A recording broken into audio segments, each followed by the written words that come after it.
akwai wani abu a ɓoye tana taɓa zuciyata. Na gaza gane farko na sama zai ba ni gata.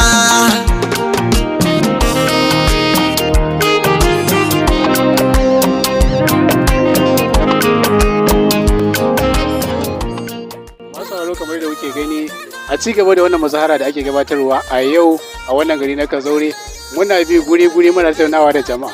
To a yau ma a yanzu aka gamu a wani guri inda za mu tattauna da wani bawan Allah domin mu ji ra'ayinsa dangane da wannan muzahara da ake gabatarwa. Wassalamu alaikum warahmatullahi ta'ala wa barakatuh. Wa alaikum assalam wa rahmatullahi ta'ala wa barakatuh. Now, malam ko za mu so mu san sunanka? To sunana Malam Muhammadu Alkasim Alkanawi. Muhammad Alkasim Alkanawi. To ga muzahara ana ta gabatarwa kamar yadda aka saba da shekara a wannan gari.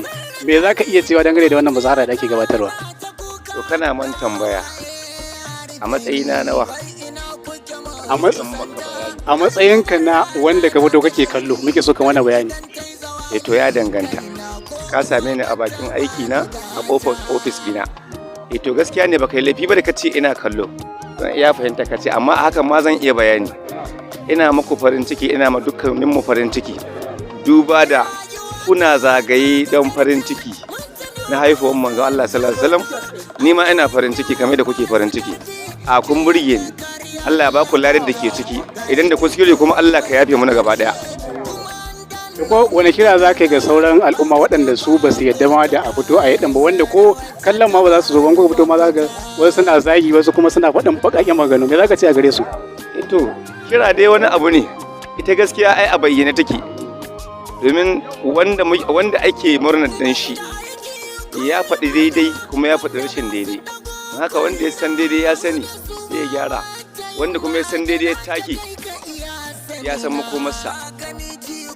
To Allah ya saka da alkhairi, muna godiya da wannan dama da aka ba mu da kai. Bai riskar fadar haka ta ku ya gadarta.